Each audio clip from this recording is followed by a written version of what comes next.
Efésios, no capítulo 4, verso 22 a 24, diz a palavra de Deus: quanto à antiga maneira de viver, vocês foram ensinados a despir-se do velho homem que se corrompe por desejos enganosos e serem renovados no modo de pensar. Repito esse versículo: serem renovados no modo de pensar. E revestir-se do novo homem criado para ser semelhante a Deus em justiça e santidade provenientes da verdade. Numa outra versão, mais conhecida, às vezes que é mais clássica, diz assim: quanto ao trato passado, vos despojeis do velho homem. Quantos têm essa versão aí? No trato passado, quanto ao trato passado, quanto à vida passada, quanto aos dias que já se passaram na nossa existência, quanto aos momentos que nós vivemos antes dessa série de resoluções, eu aconselho vocês que se despojem do velho homem, que se corrompe pela cobiça, pelo desejo, pelas concupiscências enganosas, diz a palavra. E vos renovem no espírito da vossa mente. Novamente ele diz: vos renovem no espírito da vossa mente. Sejam renovados no modo de pensar. E vos revistais do novo homem que, segundo Deus, é criado em verdade, justiça e santidade. Pai amado, nós te louvamos e te bendizemos, pedimos, Senhor, que nesse momento a semente que será lançada, Senhor, segundo o que o Senhor está trazendo ao nosso coração, direto do teu trono de graça, Senhor. Te peço que cada semente, Senhor, que colocou no coração desse que fala, chegue até o coração do que ouve.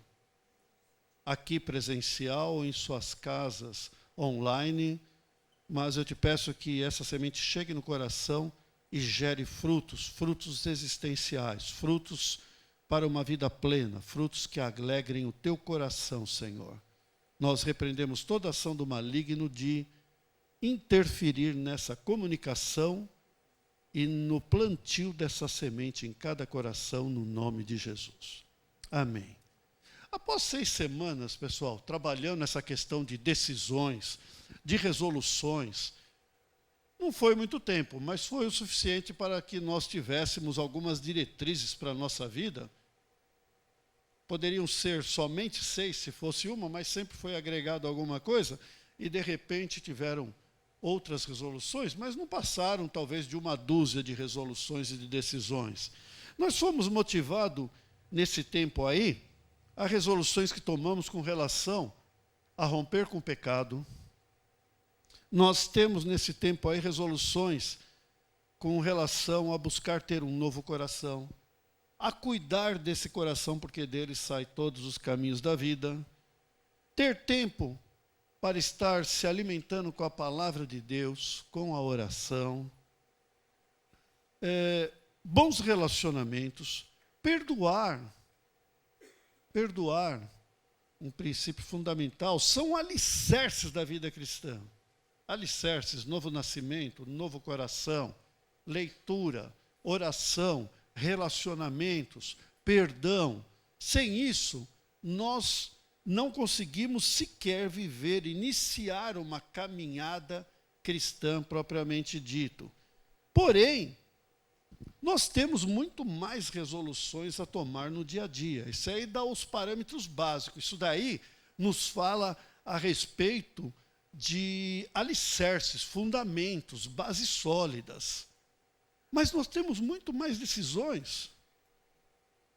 Muito mais decisões. Nós precisaríamos, talvez, se for ficar só nesse tema de resoluções e decisões, nós ficaríamos aqui anos, porque você fala: mas espera aí, a cada momento na minha vida, Jorge, tem um caminho e ele de repente se bifurca. Eu tenho que decidir se eu vou para a direita ou se vou para a esquerda, se eu compro ou se vendo, se eu faço ou desfaço, se eu ato ou desato. Como eu vou tomar essas decisões? Daí a importância de você ter a conscientização de que você tem que ter esses passos básicos. Eu estou considerando que cada um, a cada reunião que participou, saiu com aquela resolução e falou assim: eu vou tomar essa resolução a partir desse ano, a partir dessa semana, em 2023, em todos os anos vindouros, eu vou tomar essas decisões. Mas aí você passa por outras coisas que não foram comentadas aqui. Como é que vai ser o seu dia no ambiente de trabalho? Quais são as resoluções novas que você vai tomar? Porque tem algumas coisas na sua vida que não dá para continuar levando no seu trabalho. Tem algumas coisas na sua vida que você não pode continuar levando no seu casamento, na sua casa, com seus filhos, com seus pais. Tem resoluções na sua vida com relação à forma como você administra os seus negócios, da forma como você utiliza o cartão de crédito. Você precisa orar muito em todo momento para tomar resoluções e ter conhecimento de que isso não é um livro de diretrizes, mas aqui tem todo o conhecimento necessário para tomar resoluções. Aqui está a palavra de Deus. E existe uma lógica em pegar o ensino para essas resoluções, e é nisso que nós vamos trabalhar um pouco aqui. Porque chega uma hora você fala: legal, eu tenho um novo nascimento, tenho um coração novo, estou participando das quartas-feiras, venho até no domingo, ouço música cristã, vejo algumas mensagens na internet, mas e agora? O que eu faço? O que eu faço agora? Só existe uma coisa a fazer por toda a vida, meus irmãos: é renovar o modo de pensar. Não adianta você nascer de novo, ser batizado, ter uma experiência, ter um dom, buscar vir aqui às quarta-feiras, mas você não renovar a sua mente. Ok, sou de Jesus, ele é meu mestre. O que o mestre diz a respeito de como eu conduzo a minha vida? Ótimo, vim para Jesus, tenho uma experiência, ele habita no meu coração. Mas eu estou numa decisão aqui, como conduzir uma determinada situação. Estou sendo tentado em alguma coisa. Estou sendo assediado por pessoas más. Jesus habita dentro do meu coração, certo? Amém? Estou crucificado com Cristo, não sou mais eu que vivo, mas agora é Cristo que vive em mim. Legal. O Jesus que habita aqui dentro faria o que nessa situação? Não é o que eu vou fazer. Não é que eu vou tirar o caque e vou resolver a coisa na bala. Não, o que Jesus faria em seu lugar? Você está andando na rua e uma pessoa está dormindo seminua, coberta por jornais. O que Jesus faria em meu lugar? Você percebe como pequenas coisas? Você está no trânsito e chega uma criança pedindo alguma coisa. O que você faz? Você toma qual atitude? Você dá, você conversa, você fala, você traz uma palavra de incentivo? O que você faz? São essas pequenas coisas que nós temos que parar e pensar. Não basta isso. Se você participar só de reuniões, você é um religioso. Nós temos que ter uma vida prática. A nossa vida tem que ser feita de resoluções que são verdadeiras trovoadas, falam mais alto do que qualquer outra coisa. As pessoas têm que olhar para a gente e falar: esse estilo de vida é diferente, ele toma resoluções de um jeito que eu quero isso aí para mim. Você não precisa ficar falando, cantando músicas gospel, tudo para o seu... Não, ele tem que ver como é que você trata os seus familiares, ele tem que ver como é que você é educado no elevador, tem que ver como é que você prioriza as pessoas de mais idade para sair, ele tem que ver como você respeita as mulheres. Feliz Dia das Mulheres, Dia Internacional. Enquanto orava, eu orei para que o Senhor abençoe vocês, para que nunca sejam vítimas de violência, feminicídio e essas coisas tão absurdas. Tem coisa que a gente não precisa nem da Bíblia. Eu me lembro que meu pai, Fabiano, falava uma coisa, deve ser algum versículo, pastor Fábio, não sei não, mas ele falava: numa mulher você não bate nem com uma rosa. Você ouviu isso já? Era um conceito bem popular, né? Hoje, quando eu vejo falar de agredir uma mulher, eu fico... não consigo nem imaginar como é que uma pessoa, uma covardia, um negócio desse... Agora tem coisas que estão na Bíblia e a gente não está seguindo. Então é isso que eu quero ver. Por toda a vida, pessoal, a gente tem que tomar uma decisão, renovar o modo de pensar. Porque novo nascimento, experiência com Jesus é isso, ó. Um segundo. Eu criei que eu morri com Cristo, que eu estou lá na cruz do Calvário, eu fui crucificado com Ele, morri. Se eu morri, eu estou livre. Estou livre da minha antiga situação ligada ao mundo das trevas, porque o diabo pode chegar e falar, vai lá e fere aquela pessoa, fala mal para ela, seja desonesto, engane sua esposa, faça isso, faça aquilo. Se você está em Cristo, você morreu com Cristo, você está livre disso e você tem um novo modo de pensar, porque você nasceu de novo. Isso é um instante que acontece na sua vida, é uma decisão na sua vida que é milésimos de segundo. Eu criei, aconteceu. Agora tem uma coisa que é por toda a vida, é a renovação diária, é mudar o pensamento, é despojar-se do velho homem e revestir-se do novo. Isso é um processo para toda existência. Isso chama-se santificação. E sem santificação a gente não vê a Deus. Sem santificação não vereis a Deus. Hebreus 12, 14. É um processo de renovação da mente contínua. Contínua. Prestar atenção, pessoal. É entregar-se a Jesus, é um segundo. Santificação é toda existência. Entregar-se a Jesus é um novo nascimento. Você nasceu a primeira vez da barriga da sua mãe no hospital. Você teve uma experiência com Jesus, entregou sua vida para Ele, você nasceu do Espírito, não da carne, é o segundo nascimento. Você agora vai ser criado segundo o protocolo da família de Deus que está aqui. Quando a gente é criança, não aprendeu como se comportar à mesa, como é que devia ser, como é que amarrava o sapato, todas essas coisas, e não ensinava até por irmãozinho mais novo? É assim no reino de Deus. Temos que aprender. Jesus diz, ou melhor, o Espírito Santo diz na palavra de Deus, por exemplo, em Romanos 12, 2, não vos conformeis com esse mundo, mas renovai-vos, sabe? Transforme-se pela renovação da mente. É contínuo.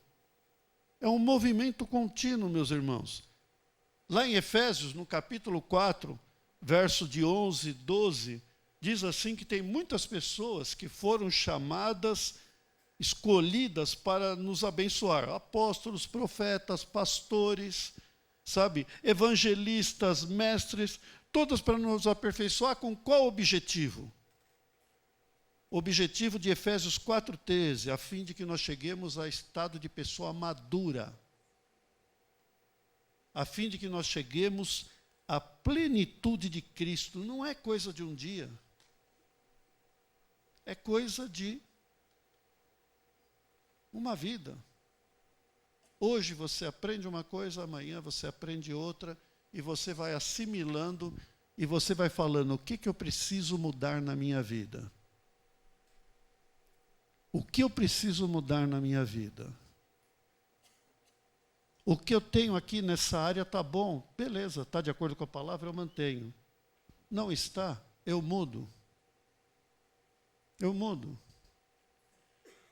São coisas que não condizem mais comigo. Não tem mais sentido eu ficar na prática dessas coisas.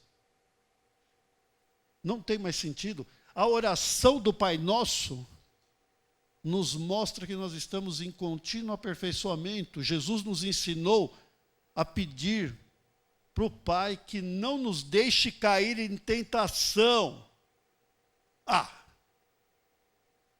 Mas eu sou cristão, sim. Todo dia nós temos que pedir para não deixar cair em tentação, porque nós podemos cair. Se ele fala isso, é porque nós estamos continuamente sendo transformados. Mas continuamos no mundo, temos as memórias do passado, e isso atrapalha muitas vezes, e é isso que nós vamos ver que é o despojar do velho homem. É fundamental, meus irmãos, nós termos esse posicionamento e esse entendimento. Santificação é um processo que dura a vida toda. Santificação não é a gente ser canonizado, sabe? Ter uma reunião, sabe? Lá na igreja de Roma e lá decidir quem vai ser canonizado e ser colocado como santo. Santificação é um processo de sermos cada vez mais parecidos com Jesus. Santificar significa ser separado. Você continua nesse mundo, mas você está separado em algumas coisas. Você está separado para Deus. Você está separado como embaixador. Você está separado para ser representante do reino de Deus. Embaixador. Se você vê um embaixador do Oriente Médio aqui no Brasil, na hora você vai identificar pelas roupas que ele é embaixador do Oriente Médio. Por quê? Porque o jeito dele se comportar, dá para perceber, é muito fácil. Eles vão estar com aquelas roupas diferentes, o jeito de falar, tudo vai ser diferente. Se você vê um embaixador da Índia, na hora você vai entender, vai perceber que ele é da área da Índia, por causa dos detalhes, da cor da pele, muitas coisas. Mas principalmente pelo proceder. Você é embaixador do reino de Deus. As pessoas olham para a sua vida e veem que você faz parte de um país que tem os princípios e a sua constituição aqui. E assim, nós nos movemos dessa forma, e aí nós podemos tomar várias resoluções na vida. Nos despojarmos do velho e nos revestirmos do novo. Existe um caminho que a gente possa seguir? Sim. E eu gostaria de hoje, de uma forma bem prática, já caminhando, não vou me delongar muito nessa noite, mas eu gostaria de ver com vocês que o livro de Efésios, ele nos dá uma mostra muito clara de como a gente deve pegar, isso é muito importante, como você deve pegar uma das cartas que tem no Novo Testamento, como você deve pegar o Novo Testamento, e é o Novo Testamento que traz principalmente o proceder, o novo homem. E todas as cartas têm essa orientação. Efésios é muito feliz e é muito fácil de entender. Toda carta, ela tem uma característica. Se você pegar a primeira carta a Coríntios, se você pegar a primeira carta a Timóteo, se você pegar a carta a Tessalonicenses, todas elas têm um roteiro. Primeiro existe uma abordagem teológica, colocações sobre a questão da posição de Jesus, do novo nascimento, Romanos, N coisas. E daí, quando chega na última parte, meio da carta, por exemplo, à frente, aí ele começa a dar detalhes de como proceder perante as pessoas daquela época. E aí já está começando a dizer como tomar decisões. Querem ver isso em Efésios? Como é prático? E isso vai ser muito importante para as decisões que você deve tomar na sua vida. Se você tiver que tomar uma decisão na sua vida e vier falar com os pastores ou com os líderes de grupos familiares, com os diáconos, com os oficiais, provavelmente você vai receber essa orientação vindo dessa parte de alguma das cartas. Primeira coisa, Efésios traz um resumo da obra da salvação e de como tomar resoluções. Em Efésios, no capítulo 1, no verso de número 4, traz uma informação fundamental.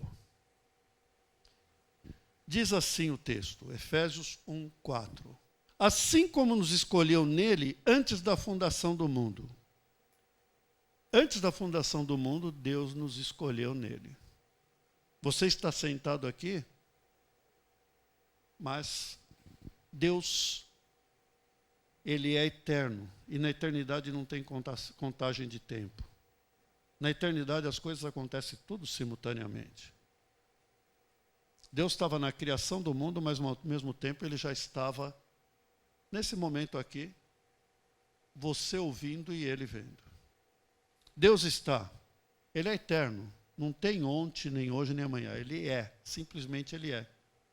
Ele está no nosso nascimento, no nosso casamento e no nosso velório ao mesmo tempo. Isso é eternidade. Isso é eternidade. Antes da fundação do mundo, Deus já nos escolheu. Escolheu para quê? Para sermos santos e irrepreensíveis perante Ele em amor, vivermos na presença dEle, sermos santos e irrepreensíveis. O que é santos? Separados.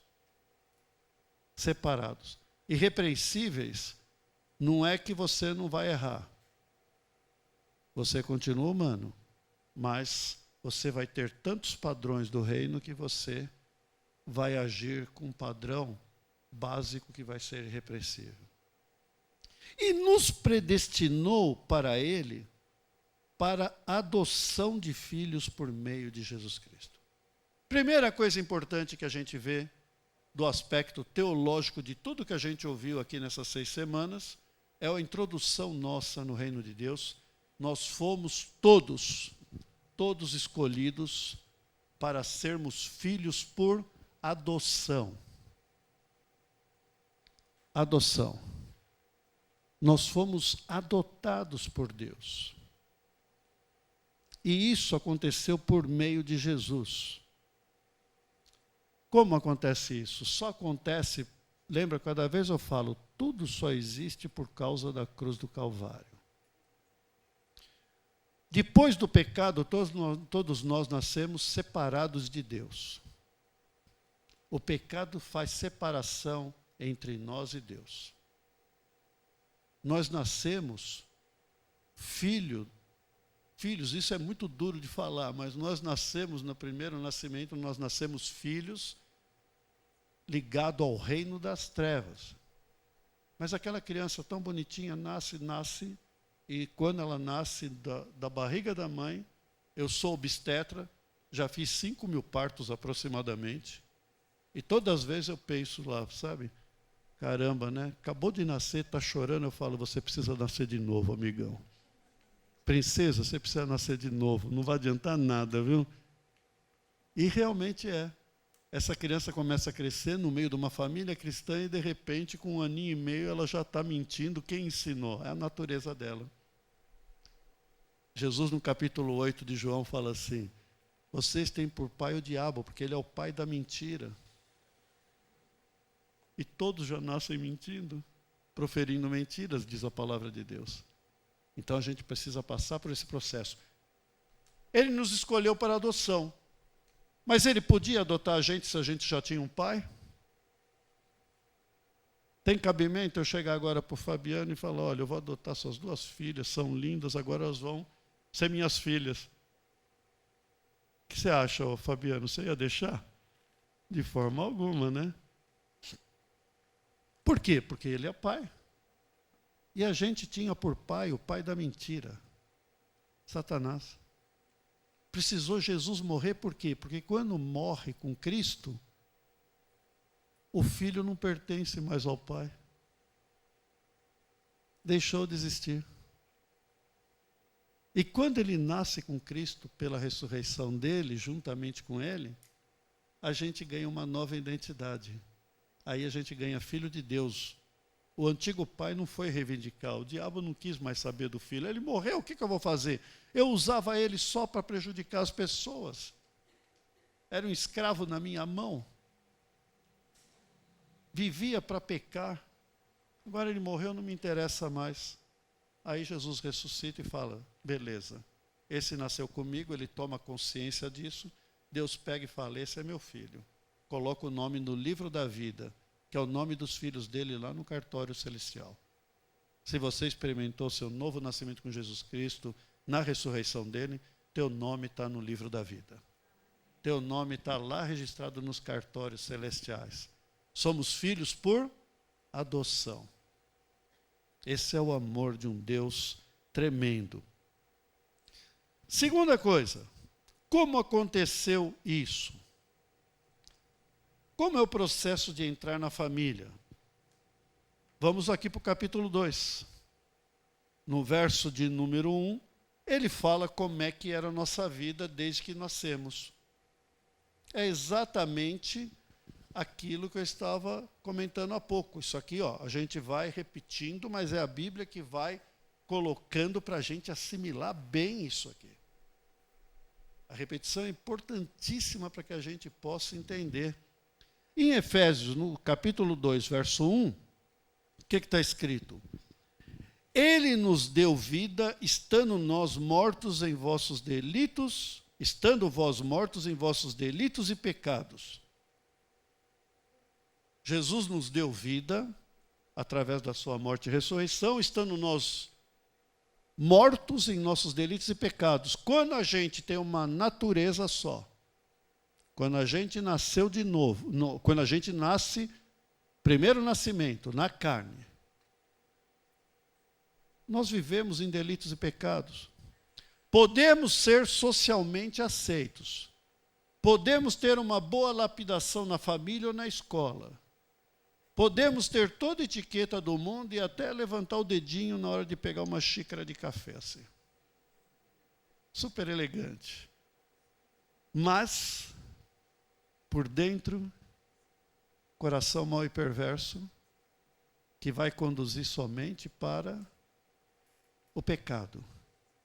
Estando nós mortos em nossos delitos e pecados, essa é a nossa existência.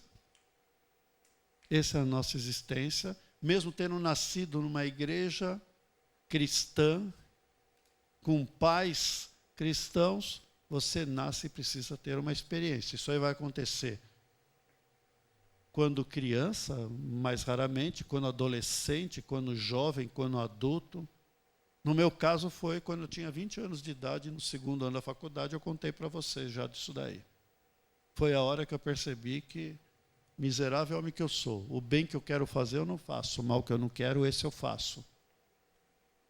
E aí eu entendi que eu precisava de alguém para ser, que me levasse à morte. O primeiro Jorge tinha que morrer. O primeiro Jorge, que na identidade está escrito lá, brasileiro, filho do seu Luiz e da dona Alice. Esse Jorge precisava morrer. Porque esse Jorge, ele era complicado. Ele tinha vícios, ele mentia, ele programava as coisas para errar. Esse Jorge tinha que morrer. E aí, quando eu conheci Jesus,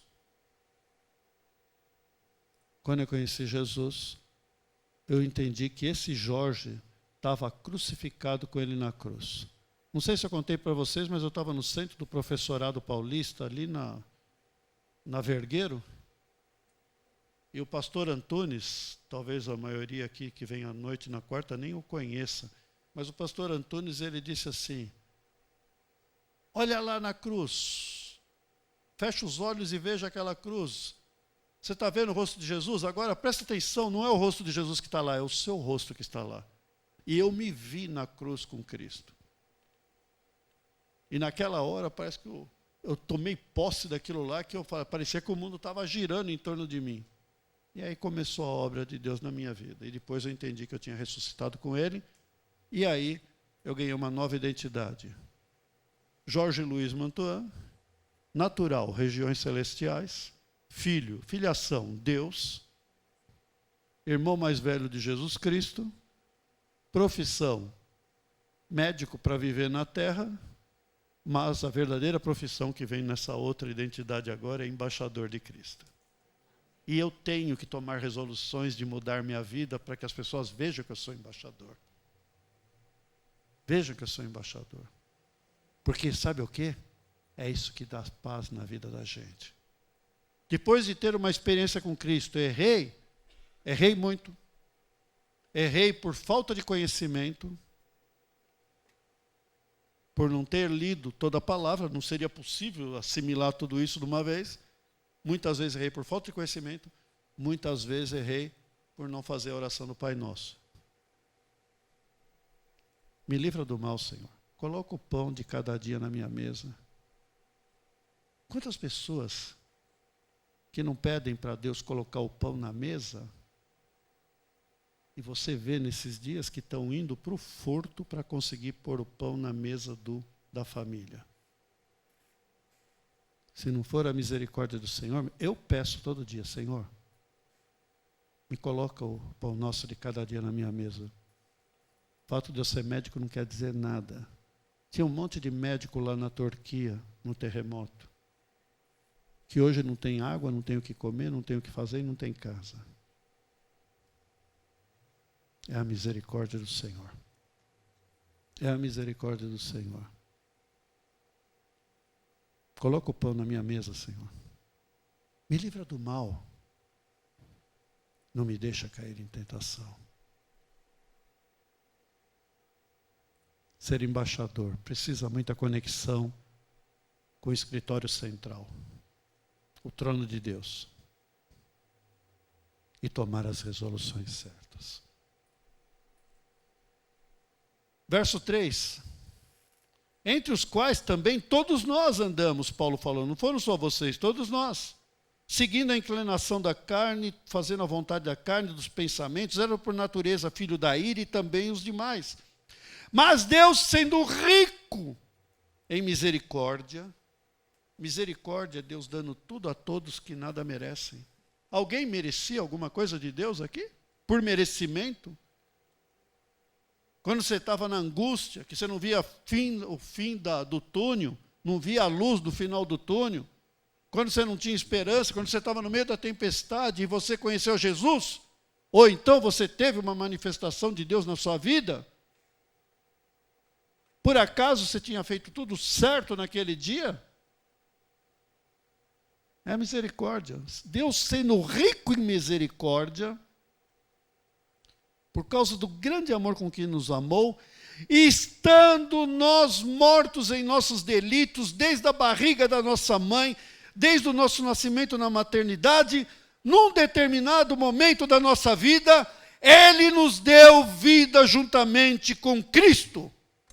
Pela graça, Ele nos deu vida. É isso que acontece, meus irmãos. É isso. E juntamente com Ele nos ressuscitou e nos fez assentar nos lugares celestiais em Cristo Jesus. Pela graça sois salvo. Pela graça sois salvo. Por meio da fé. Pela graça sois salvos por meio da fé. Isso não vem de nenhum de vocês, não vem de mim, isso aí é um dom de Deus. Isso é um dom de Deus. Não vem de obras.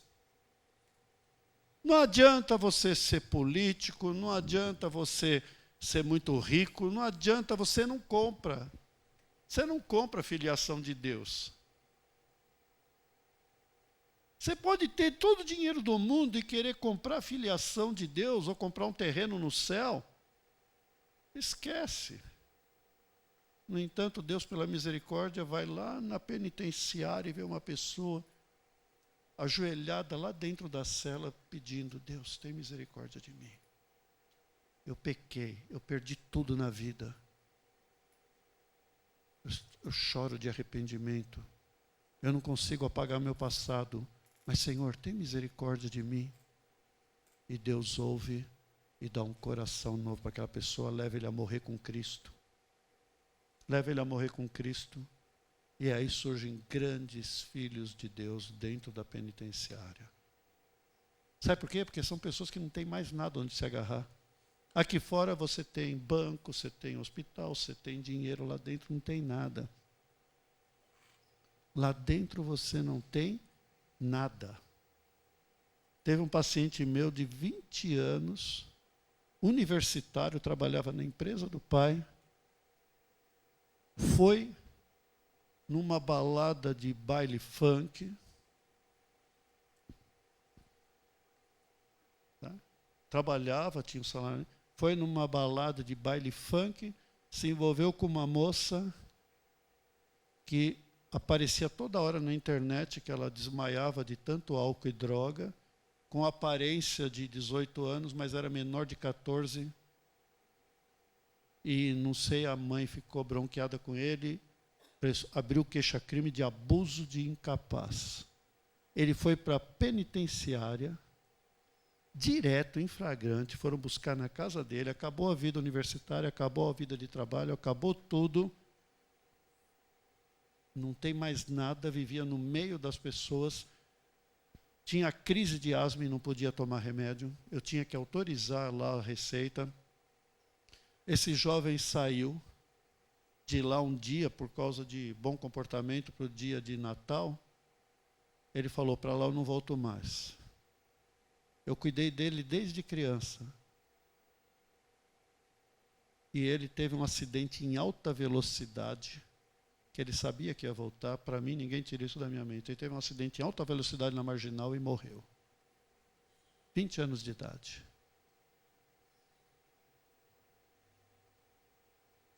Se ele tivesse, em vez de olhado para a cela, tivesse olhado para Deus e falado, Deus, tem misericórdia de mim, a história teria sido outra. O Cabo Bruno, que foi um matador, saiu de lá em paz, viveu como pastor alguns anos, até que o PCC descobriu onde ele estava e foi lá e matou ele de vingança. Ele era um matador desses de justiceiro. A misericórdia de Deus se renova onde tem aqueles que clamam. Deus não olha o jeito como você está. Deus olha o projeto dele de adotar você. Não importa como está o seu coração. Vem para Jesus, peça, e o Senhor vai te dar um novo coração. E aí, o que eu faço depois que eu nasci de novo? Para encerrar, Efésios 4, verso 22 a 24, que eu li no início. Sabe o que você precisa fazer? Depois que você entrou na família de Deus, como é que nós vamos tomar essas resoluções? Nós vamos fazer o seguinte, no sentido, verso 22, 23 e 24, no sentido de quanto ao trato passado, se despojem do velho homem. O velho homem é a velha maneira de pensar. É as coisas que eram normais. Sabe? Pessoal, eu vim de uma família italiana. Italiano. Fala tanto palavrão. Sabe? Eu vim de uma família que tinha alguns hábitos que estava arraigado na minha mente. Eu vim, quando eu conhecia Jesus, eu tinha vícios. Tem amigos meus da minha turma, da minha panelinha, do 2º ano de faculdade, que não terminaram a faculdade por alcoolismo.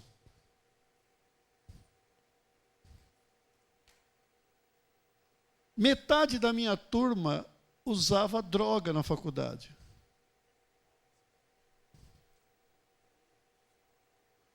Conheceu a Jesus? Essa roupagem eu não quero mais. Na época, apesar de 20 anos, era uma mentalidade até meio que infantil, eu pensava que, bom, peraí, eu era cabeludo, eu cortei. Você acredita que eu fui cabeludo um dia? Qual a graça? Vocês estão rindo do quê? Mas eu tinha cabelos longos, cortei o cabelo, mudei as roupas, mudei o jeito. Era mudança externa, depois eu fui entendendo que a mudança que Jesus falava era interna. Mas é um processo, percebe que é a vida toda? Pensa que isso aí aconteceu assim? A gente vai amadurecendo, e demora 5, 10, 20 anos. Quando está quase bom, Jesus vem e leva a gente. Sabe? Mesmo assim, se ficasse, teria muita coisa para mudar. Sabe? A gente é colhido como um feixe de trigo ao seu tempo, antes que venham os dias que uma tempestade possa destruir o feixe de trigo, diz lá em Jó, no capítulo 5, 29. Então, despoje-se do velho homem. É uma roupagem que você tem, é uma cabeça que você tem. É como quando morre uma pessoa, você pega e começa a jogar fora as coisas antiga, passa um tempo, você guarda tudo, guarda-roupa, tudo, depois você começa a dar para um, dar para outro e vai se despojando. Você tem que se revestir de uma nova maneira de pensar. E o novo homem, aí é que entra o que todas as cartas têm e é o que Efésios começa a falar aqui. Veja só, verso de número 25. Por isso, deixando a mentira, fale cada um a verdade com o seu próximo, porque somos membros um dos outros. Revestir do novo homem, deixando a mentira. Um dia eu estava conversando com, a respeito disso aí, do novo homem, tudo, com um pessoal novo convertido, aí ele estava lá. Então, pastor, não, realmente, olha, as coisas estão acontecendo, eu estou mudando, tal, legal, que bom, filho. Mentira, por exemplo, nossa, eu era muito dado a mentira, não sei o que, aí tocou o telefone, filho, é para você, fala que eu não estou. Fala que eu não estou, mentira. Pensa que a coisa é assim, é gradativo. É gradativo, não minta. Para quê? Seja o seu dizer sim, sim, não, não. Que passar disso, disse Jesus, é de natureza maligna. Verso 26. Irai-vos, você tem o direito de se irar. Irar é aquela, você já teve vontade de pegar no pescoço de alguém e torcer um pouquinho? Não, vocês não, com a cara de santos de vocês. Você nunca teve vontade de pegar no pescoço assim? Só um pouquinho. Mas ele fala assim, irai-vos, mas não pequeis. Não pega no pescoço. O passarinho pode passar sobre a sua cabeça, mas não deixa ele formar ninho em cima. Você não pode impedir ele de passar. Não deixe que o sol se ponha sobre a sua ira. O que é isso? Não deixe que o sol se ponha sobre a sua ira. Você ficou muito bravo com alguém e está acabando o dia? Faz o que o pastor Fábio ensinou a semana passada. Vai lá e perdoe ou peça perdão. Tão fácil. Porque se você for dormir com essa raiva, com essa ira, no outro dia ela vai amanhecer mais forte, vai virar mágoa, vai virar ódio, vai virar rancor e vai virar câncer, vai virar artrose, vai virar mioma, vai virar tumor de mama, muito comum por ira recolhida. Perdoe. É melhor ter paz do que razão. Aquele que furtava, verso 28, não furte mais. Aquela coisa, uma balança enganosa. Desviar um dinheiro da empresa para numa concorrência de compra. Você é o comprador da empresa e você vai favorecer outro, é um roubo indireto. Tem um moço que tinha 17 anos, quando veio para Jesus. E ele trabalhava numa empresa e ele era vendedor. E aí o pessoal pegava e, para comprar, pedia bola, que chama. Não sei se você sabia esse termo. Me vê uma bola aí, uma comissão, joga no preço, dá uma grana por fora para mim. Corrupção. Aí aquele moço veio falar comigo sobre o que? É para eu parar de falar? Um pouquinho mais baixo, já estou terminando. Aí, ele pedia comissão. E ele veio falar comigo, era o pai na fé dele. Eu falei, não, mano, veja só, você está fazendo isso, você faz o que você quiser, mas você está fazendo isso, não é legal. Ele assumiu aquela condição e pegou e falou assim, foi na empresa e falou, não vou mais fazer isso daí. Os caras pediam, aí os amigos dele na empresa que faziam a mesma coisa, que recebiam, dava propina por fora, começaram a ficar bronqueados com ele. Resultado, ele foi mandado embora da empresa. Mas foi fiel ao novo homem que não deveria fazer isso. Sabe o que aconteceu com ele no correr do tempo? Não posso contar toda a história. Hoje, ele é dono dessa empresa. Dono dessa empresa. O nome da empresa é Bomba Jeremias e ele é pastor dessa igreja. Meu filho na fé, pastor José Tadeu Ferreira. Olha como Deus honra quando você se reveste do novo. E assim vai por aí afora, pessoal. Se vocês quiserem e devem querer, depois você leia do capítulo 5, tudo em diante, são uma série de orientações como você deve proceder. E aí você fala, legal, isso aqui eu estou fazendo, vou continuar. Legal, isso aqui eu estou certinho, vou continuar. Opa, esse aqui eu estou errado, vou mudar. Entendeu? Todas as cartas têm isso. Você não quer tomar essa decisão na vida de se revestir do novo e deixar o velho homem? Vamos todos ficar em pé, vamos orar por isso.